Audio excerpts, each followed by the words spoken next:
Hello guys and welcome back to AutoX. It's been a rainy day in Bombay, but that doesn't stop us from bringing you the latest from the automotive world. What we have with us today is the 2020 iteration of the Discovery Sport. Now the Discovery Sport has been one of the most fascinating vehicles from the JLR lineup ever since its launch in 2015. In 2016, they brought in a petrol iteration. In 2017, they brought in the new Ingenium range of diesel motors. And in 2018, they plonked in more features and technology onto the Discovery Sport. More recently, in 2019, they plonked a more powerful diesel motor. Now, what we have with us today is the 2020 iteration. It is based on a brand new platform and sports some exterior and interior changes as well. What we are going to do is spend some time with the car to find out what it feels like. Let's go.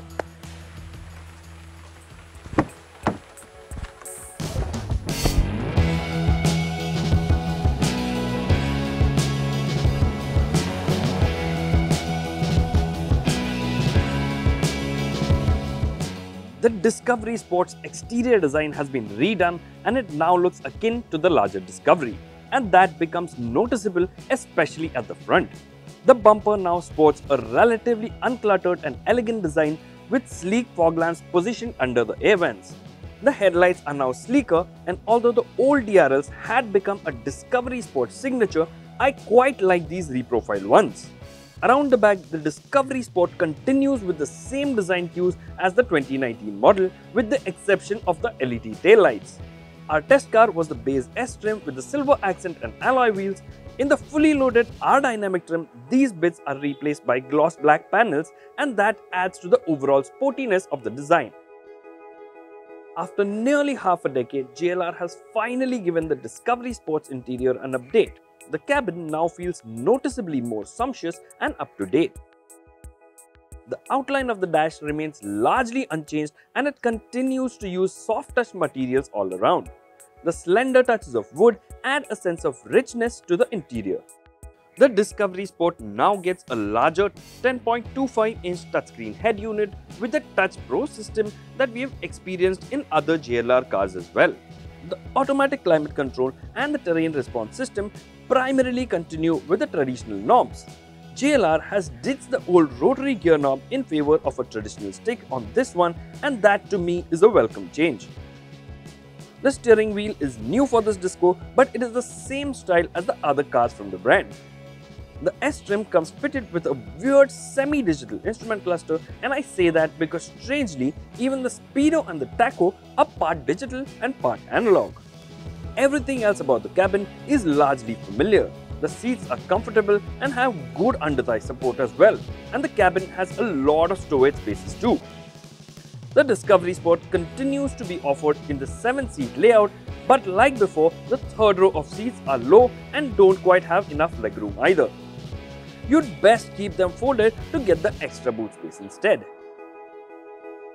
The features list has gotten longer as well. Even the base S trim that we had on test came reasonably well equipped. This 2020 iteration of the Discovery Sport comes with the same petrol and diesel engine options as the model before it. Of course, it has been updated to meet the new BS6 emission norms. What we have with us today is the 2-liter diesel option that makes about 177 brake horsepower and 430 Nm of torque.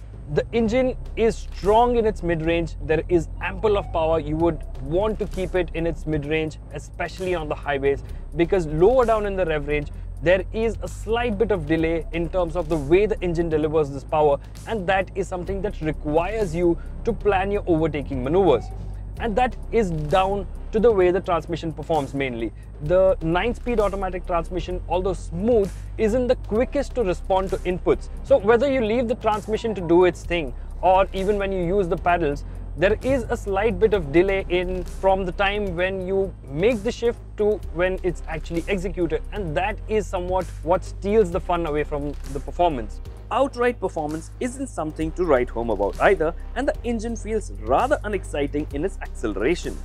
Of course, this has a lot to do with the over 2-ton weight of the car as well. On the plus side, the Discovery Sport has really improved in its refinement, with the NVH inside the cabin a lot better contained. It still isn't as silent as some of its competitors though. This 2020 Discovery Sport is based on Land Rover's new Premium Transverse Architecture, or the PTA platform, which is essentially a derivative of the old D8 platform, but is now adaptable for mild hybrid and electric powertrains as well. With a revised platform, the changes in the driving manners are rather easily evident. Another thing that really impresses about the Discovery Sport is its ride quality. We've been driving it around the city. The state of roads in Bombay is horrible right now, to say the least, and irrespective of what we put it through, the Discovery Sport just took it all in its stride and offered tremendous amount of comfort to the passengers inside. There is a bit of bouncy feeling that you get on uneven surfaces out on the highway, but thankfully it settles down quite quickly, so it doesn't quite steal that confidence as far as high-speed driving is concerned. Assisted by the torque vectoring system, the 2020 Discovery Sport takes on corners reasonably well even at high speeds. The Discovery Sport isn't the most agile vehicle in its class, and that is down to a couple of things. One, the suspension, and two, its weight. The suspension is tuned for comfort. There is a bit of body roll, so that is something you feel while you're going on fast corners, when you're driving on switchbacks as well. The electric power steering is a little on the heavier side, but it doesn't quite feel artificial. Off-roading continues to be the Land Rover's forte, so if that is your priority, there's no better car than the Disco in its price range.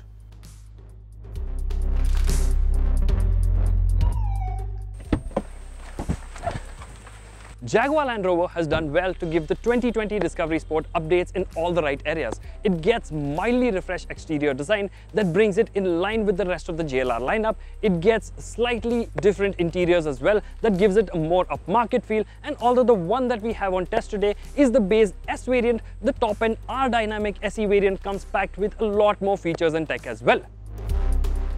I have to admit, the engine and transmission combination isn't the most exciting, especially in comparison to some of its rivals. So if outright performance and handling is what you seek, you may need to look away from this diesel iteration for sure.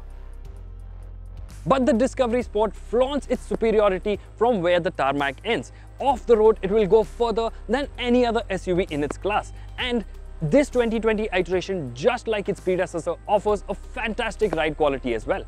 If relaxed long-distance driving and off-roading is your thing, the Discovery Sport offers outstanding comfort and practicality. So just for these two aspects, the Discovery Sport, the 2020 iteration, still deserves a spot in your garage. Apart from that, everything else is seductive indulgence anyway.